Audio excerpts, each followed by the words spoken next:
السلام علیکم سر۔ وعلیکم کافی دن السلام۔ ہو گئے، کام کی مصروفیات کی وجہ سے ملاقات ممکن نہیں ہو پا رہی تھی۔ کچھ چند سوالات تھے سر، اور ایک سوال تو نماز غوثیہ کے متعلق میں پوچھنا چاہتا ہوں، کیونکہ کئی بزرگوں نے دین نے اس کا دفاع بھی کیا ہے، اور خاص طور پہ سیدی اعلیٰ حضرت کا حوالہ اگر آ جائے تو ہمارے لیے کافی ہوتا ہے۔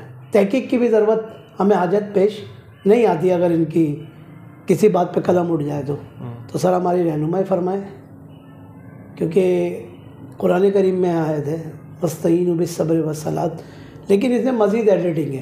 صرف مجھے نماز سے مدد نہیں ہے، اس کے بعد مجھے توجہ بھی کرنی ہے، پھر اس طرف رجوع کر کے بغداد کی دیکھیں، طرف اس میں کچھ چیزیں ہیں کہ جو بنیادی میں سمجھا دیتا ہوں، بات سمجھ میں آ جائے گی۔ نماز غوثیہ ہو، نماز قادریہ ہو، کوئی بھی ہو، یہ کہاں سے آئی ہے ہم نے اس اصل کو پہلے دیکھنا ہے۔ یہ آئی ہے بہجت الاسرار کتاب سے، شیخ عبد القادر جیلانی رحمۃ اللہ علیہ کی نسبت سے۔ اب بات یہ ہے کہ جس کو یہ کتاب معتبر لگتی ہے اور وہ یہ سمجھتا ہے کہ اس کے اندر جتنی بھی باتیں ہیں وہ شیخ عبد القادر جیلانی رحمۃ اللہ علیہ سے بالکل ثابت باتیں ہیں، 100% ٹھیک باتیں ہیں، پھر وہ ان کی نسبت سے اس کو آگے بیان کر رہا ہوتا ہے اور اس کو دین سمجھ رہا ہوتا ہے۔ اور دوسرا نقطہ نظر یہ ہے کہ یہ کتاب جھوٹ کا پلندہ ہے، جھوٹ بھرے ہوئے۔ یہ دو موقف ہیں۔ اب اس موقف کے پر آپ کی بنیاد کس پر ہے؟ اگر آپ اس کتاب کو ٹھیک سمجھیں، اگر آپ اس کتاب کو معتبر سمجھتے ہیں تو ٹھیک ہے جی، آپ کا جو منہج ہے، آپ کو جو جائز لگ رہا ہے کرتے چلے جائیں۔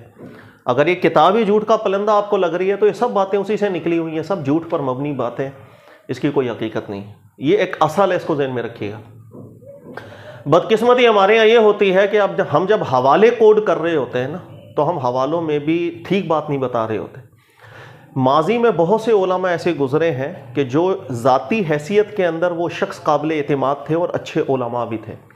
جیسے جو مصنف ہے نا بہجت الاسرار کا شتنوفی، یہ ایک اچھا بندہ تھا، اچھا انسان تھا۔ اس کے ساتھ جو بھی صحبت رکھتا تھا اس کی تعریف کرتا تھا کہ یہ سلجھا ہوا انسان ہے، کم بولتا ہے، اور جب بولتا ہے علمی بات بولتا ہے۔ تو جتنے بھی آپ ہمارے محققین علماء کو پڑھیں گے، امام ذہبی کو پڑھیں، ابن حجر عسقلانی کو پڑھیں، امام رجب حنبلی کو پڑھیں، جتنے بھی معتمد علماء محققین ہیں ان سب نے شتنوفی کی تعریف کی ہے۔ لیکن ہوا یہ کہ اسی شخص کے نام سے یہ کتاب آ گئی بہجت الاسرار۔ اس کتاب کے حوالے سے انہی تمام محققین نے جو شتنوفی کی تعریف کرتے رہے، ابن حجر عسقلانی، امام ذہبی، ابن رجب اور دیگر محققین، ان سب نے بالاتفاق طور پر ذکر کیا کہ یہ جھوٹ پر مبنی کتاب ہے، جھوٹی حکایات اس میں نقل کی گئی ہیں اور فضول قسم کی باتیں اس کے اندر نقل کی گئی۔ مجھے یاد آ رہا ہے ابن رجب حنبلی جو ہیں، اگر آپ انہیں پڑھیں گے تو وہ تو یہ تک ذکر کرتے ہیں کہ بھائی میں نے کتاب پڑھی، مجھ سے پوری پڑھی بھی نہیں گئی، چند صفحے پڑھ کر میرا دل بھر گیا، بس بھائی اس کے آگے میری ہمت نہیں ہے پڑھنے کی۔ امام ذہبی کو اگر آپ پڑھیں گے تو امام ذہبی نے پوری ایک فصل باندھی ہے کہ یہ بہت اچھا بندہ تھا شتنوفی، لیکن آخر میں ذکر کیا کہ اس کے نام سے یہ جو کتاب ہے اس کے اندر جھوٹی حکایات بھری ہوئی ہیں۔ اب ایک طرف محققین علماء ہیں اور ایک طرف ہے صوفیاء آ جاتے ہیں، اور وہ بھی خاص طور پر بگڑے ہوئے صوفیاء۔ آپ دیکھ لیں، آپ کو جو بات سمجھ میں آتی ہے وہ کرتے چلے۔ تو یہ بہجت الاسرار کتاب، اس کے اندر یہ نماز غوثیہ کی بات آ گئی، وہی چل رہی ہے، وہی پھیلی ہوئی ہے، یہ مسئلہ ہے۔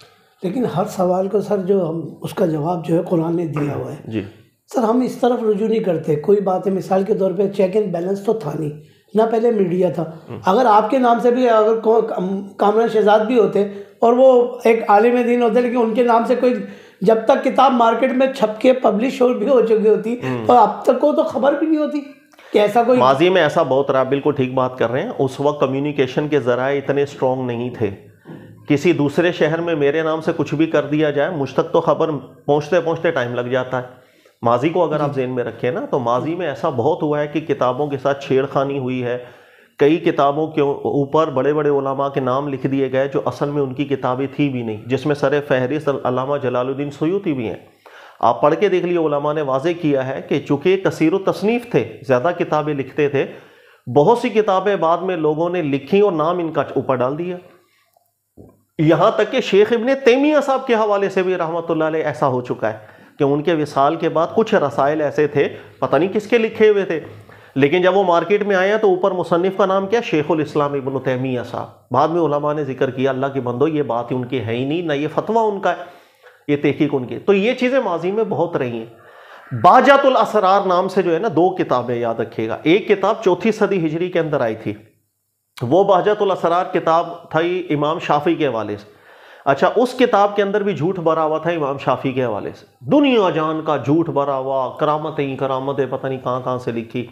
اس کتاب کو بھی علماء نے ذکر کیا, جھوٹ پر مبنی کتاب تھی, اور بندہ بھی وہ معتمد نہیں تھا. وہ جو بندہ تھا نا مصنف اس بہجت الاسرار کتاب کا, وہ بندہ بھی فضول تھا. دوسرا جو ہے یہ بہجت الاسرار شتروفی کی جو کتاب ہے, اس کے اوپر علماء نے ذکر کیا یہ بندہ اچھا تھا, لیکن اس کے نام سے جو کتاب ہے جھوٹ کا پلندہ کتاب. سر پھر وہی سنت کو زندہ پڑھنا پڑے گا عثمان غنی رضی تعالیٰ عنہ کی, کہ قرآن کے علاوہ مزید کوئی ایڈیٹنگ کرو تو پھر اس کو جلا دو. سر یہی پرابلم ہے نا ہمارے یہاں, اپنے ہاتھ سے لکھی ہوئی کتابوں کے فتنے. حضرت حذیفہ صحابی رسول صلی اللہ علیہ وسلم, ان کی ایک روایت, حالانکہ سند میں کمزور بات ہے لیکن بات اتنی پیاری ہے کہ دل پہ لگتی ہے جا کر, کہ ایک دفعہ وہ تابعین بیٹھے ہوئے تھے جو نئے نئے لوگ مسلمان ہوئے, ان کو درس دے رہے تھے, اور درس دیتے ہوئے ذکر کیا تھا تو حذیفہ نے کہ ایک دور ایسا آئے گا کہ جس کے اندر آپ لوگ کتاب کی بنیاد پر لڑائیاں کرو گے. تو لوگوں نے کہا کہ اللہ کی کتاب اور ہم لڑائی کیوں کریں گے؟ انہوں نے کہا اللہ کی کتاب کی میں بات نہیں کر رہا, اپنے ہاتھوں سے لکھی کتابیں ہوں گی, اسی پر تم لڑائی جھگڑے کر رہے ہو. آج ہمارے یہاں ٹوٹل لڑائی جھگڑے سر یہی ہیں کہ ہم نے اپنی ہاتھوں سے, اس نے فلاں کتاب معتبر سمجھ لی, وہ جھوٹ تھی, اس نے کہا جھوٹ ہے. وہ اللہ کی کتاب سامنے ہم رکھتے ہی نہیں ہے جس سے ہم فیصلہ کریں. اللہ تعالیٰ نے جو چیز ہم پر رکھی, جو چیز لازم رکھی, جو نفل رکھی, سب کا بیان قرآن میں اللہ نے کیا, رسول اللہ صلی اللہ علیہ وسلم نے واضح فرما دیا. ہمیں اس کے بعد کسی چیز کی حاجت نہیں تھی ہم کوئی نئی نماز نکالیں, اور نئی نماز کے اندر طریقہ میں تھوڑا چینج کروں. نماز غوثیہ کے بھی 2 طریقے آئے. ایک طریقہ ہے جو ہمارے یہاں چلتا ہے, نماز پڑھ لی, اس کے بعد آپ نے بغداد کی طرف 11 قدم چلنے ہیں اور پھر آپ نے مدد کے لیے پکارنا ہے. ایک طریقہ اس کا یہ ہے کہ نماز کے اندر ہی 11 قدم آپ نے بغداد کی طرف چلنے. یہ دونوں طریقے آئے ہیں. اس طریقے کو ہمارے یہاں مانتے نہیں ہیں. عمل کثیر میں نہیں آ جائے. نہیں, وہ عمل کثیر میں تو وہ آئے نا جس نے کو قرآن سنت کو معیار بنایا, لیکن یہ طریقہ بھی کتابوں میں لکھا ہے. ہمارے یہاں اس طریقے کو فالو نہیں کرتے. وہ یہی ہے کہ نماز ٹوٹ جائے گی. تو سر نماز کی حیت آپ نے بگاڑی ہے. اصل یہ ہے کہ نماز کے بعد رسول اللہ صلی اللہ علیہ وسلم اللہ کا ذکر کیا کرتے تھے. اس کی تلقین قرآن نے بھی ذکر کی ہے.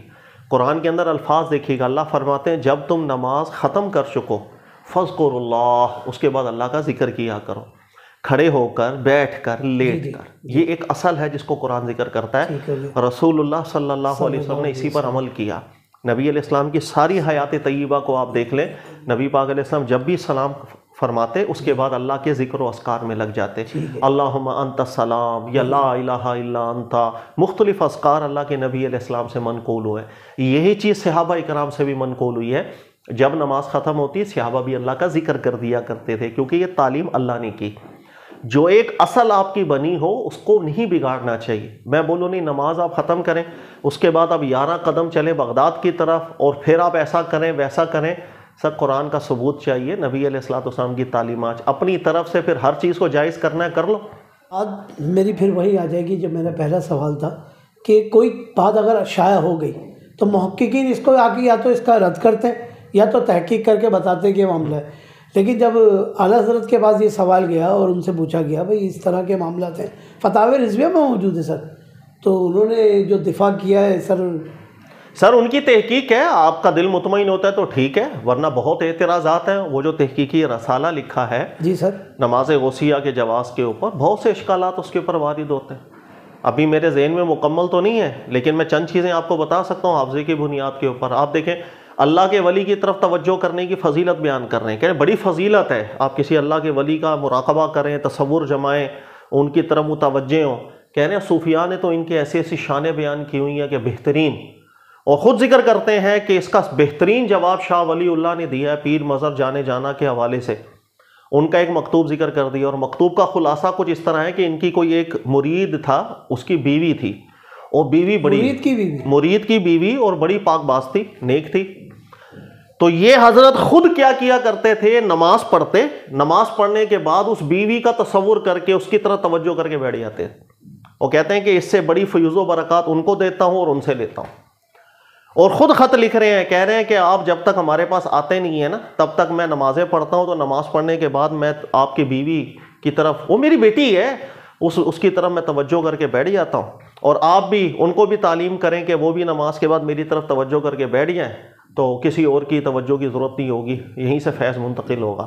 تو سر یہ تو حالت ہے، اب ہم وہ کہتے ہیں نا خواجہ کا گواہ ڈڈو، اب ہم ان چیزوں سے دفاع کر رہے ہوں گے تو کیا بنے گا مجھے بتائیں۔ یعنی اگر تو یہ کام ٹھیک ہے تو سر ماشاءاللہ بیویوں کے تصور لے کر بیٹھو، تصور کریں یا مراقبے کریں، جس مراقبے کے اندر آپ اپنی پیروں کی بیویاں لے کر بیٹھے، مریدوں کی بیویوں کا تصور جما کر کے آپ بیٹھو۔ یہ جو توجہ کرنے کا کیا مطلب ہوتا ہے آپ کو پتہ ہے؟ یہ جو تصور جمایا جاتا ہے، اور خاص اب وہ اچھی نیت و بری نیتوں میں اس کی بات نہیں کر رہا، مجھے تو ہر چیز پہ قرآن چاہیے، مجھے ہر چیز پہ رسول اللہ صلی اللہ علیہ وسلم کی نص چاہیے، بھائی مجھے اور کچھ نہیں چاہیے، یہ دین کی بات ہے۔ اللہ نے قرآن میں اس چیز کو تعلیم کیا ہے کہ آپ عورتوں کا تصور جما کے بیٹھو اور ان کو فیض دو یا ان سے فیض لو، چاہے آپ اس کو منہ سے بیٹی بول دو۔ اللہ قرآن میں فرماتا ہے ما جعل ادعیاءکم ابناءکم، کہ منہ بولا بیٹا کچھ اس کی کوئی حیثیت بھی نہیں ہوتی، وہی شرعی احکامات ہوتے ہیں، پردے کے بھی وہی احکامات ہوں گے، وراثت کے بھی وہی احکامات ہوں گے، کسی کو بیٹا بولنے سے کوئی فرق نہیں پڑتا۔ تو یہ دین ہے اگر کہ آپ نامحرم عورتیں جو ہیں، کسی کی بیویاں ہیں، ان کا تصور جماؤ، ان کو جو ہے نا توجہ، ہر نماز کے بعد توجہ کرو عورتوں کی طرف۔ تو سر بات یہ ہے کہ اگر آپ تحقیق سے مطمئن ہیں آپ عمل کریں، جو تحقیق سے مطمئن نہیں ہے اس کو حق تو دینا، وہ رد کرے، کوئی ایسی نئی نمازوں کا کوئی تصور نہیں۔ جو نص مجھے رسول اللہ کی طرف سے نسبت سے ملتی ہے نا، مجھے بہتر ہے اسی طرف جانا چاہیے، کیونکہ خیر و برکتیں مقدر ہو گئی ہیں وہاں پہ۔ جی، اس کے علاوہ میں نے بھلائی نہیں دیکھی، وہ بدعت حسنہ کا نام آپ اس کو بھلے کیوں نہ دے دیں۔ جی، میں نے خود تحقیق، سر آپ نے ہماری بہت توجہ کرائی کہ قرآن و حدیث میں غور و غوض کبھی نہ چھوڑو، یہ خود قرآن کی ہی دعوت ہے سر۔ افلا ينظرون الى الابل کیف خلقت، سر قرآن ہی ہمیں اس طرح متوجہ کر رہا ہے کہ ہر بات پہ ذرا غور و غوض کرو، یعنی اس سے مادہ خالی نہیں ہونا چاہیے، بالکل نہیں ہونا چاہیے۔ سر مسئلہ یہ ہے کہ ہم رسول اللہ صلی اللہ علیہ وسلم کی طرف کوئی نسبت، حالانکہ قرآن کی نص ہے ان صلاتی و نسکی و محیا و مماتی للہ خالصتاً۔ سر اب میں پیر کا تصور، فلاں مریدنی کا تصور، اس کا سر وہ تصور، مسئلہ یہ ہے کہ ان کے نزدیک، یہ جو اہل تصوف ہے نا، ان کے نزدیک پیر کا تصور اصل میں رب کا ہی تصور ہے۔ وہ کہتے ہیں پیر جو ہے نا وہ مظہر خدا ہوتا ہے۔ سر آپ مذاق سمجھ رہے ہیں؟ سب باقاعدہ رسائل لکھے ہوئے ہیں اسی معتبر کتاب کے اندر کہ نماز بھی پڑھتے ہوئے سامنے پیر کا تصور ہونا چاہیے، رکوع کرتے سجدہ کرتے ہوئے بھی پیر کا تصور جمع ہونا چاہیے، پھر تو کامل مرید بنے گا۔ کیا باتیں کر رہے ہیں یار آپ؟ سر پرابلم یہی ہے، میں آپ سے جو ذکر کر رہا ہوں کہ ہمیں قرآن سنت تک رہنا چاہیے۔ ایک مختصر سی بات کر کے اینڈ کر دیتے ہیں۔ صلاۃ التسبیح نماز ایسی روایت میں آئی ہے جو روایت ثابت نہیں ہے، سندن وہ روایت ثابت نہیں ہے۔ اب صلاۃ التسبیح کے اندر نماز کے طریقے میں تھوڑا فرق آ گیا۔ آپ کو پتہ ہے علماء نے قبول اس لیے نہیں کیا کہ نماز تواتراً ثابت ہوتی ہے، اور ہر وہ روایت آپ کے پاس آ جائے کہ جس کے اندر طریقے میں ہلکا سا بھی تبدیلی آ رہی ہوگی، ہم اس کو قبول نہیں کر سکتے۔ اس لیے محققین علماء کا اسٹینڈ رہا ہے کہ وہ صلاۃ التسبیح نماز کو منع کر دیتے ہیں۔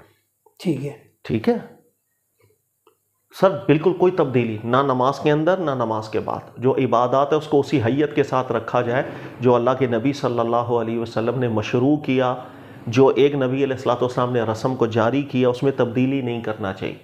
نماز کے بعد قبلے سے چہرہ پھیرنا نبی علیہ السلام کی سنت کریمہ رہی، لیکن اس کے بعد ذکر و اذکار کرنا نبی علیہ السلام نے سنت قائم کی، کیونکہ یہ قرآن کا حکم تھا، اس پر اللہ کے نبی علیہ السلام کا مبارک عمل رہا تھا۔ بس اس کے اندر کوئی تبدیلی نہ کی جائے، یہ سب سے بہترین رستہ ہے۔ باقی جو کر رہا ہے اللہ تعالیٰ اس کو ہدایت دے، اور ہم اور کیا کر سکتے ہیں۔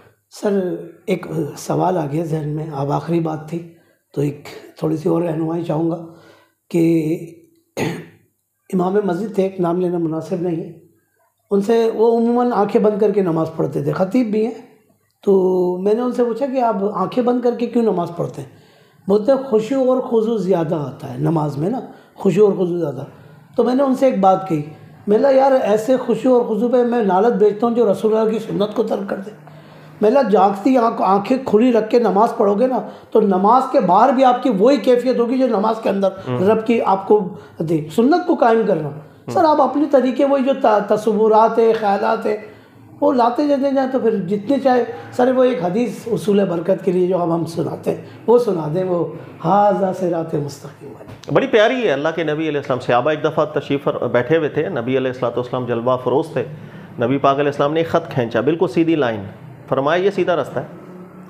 پھر اس کے آس پاس لائنیں کچھ بنا دی، فرمایا کہ یہ سارے شیطان بیٹھے ہوئے ہیں، ان سب کے کونے پر ہر بندہ دعوت دے رہا ہے، ہمارا راستہ بالکل سیدھا۔ سر یہی قرآن نے میسج بنیاد بیان کر دی، اصول متعین کر دیے، اللہ کے نبی علیہ السلام نے اسی قرآن پاک کے اوپر اسوہ حسنہ اپنا مقرر کر دیا، یہ سیدھا ہے، بس اس سے ہٹ کے کچھ بھی نہیں ہے۔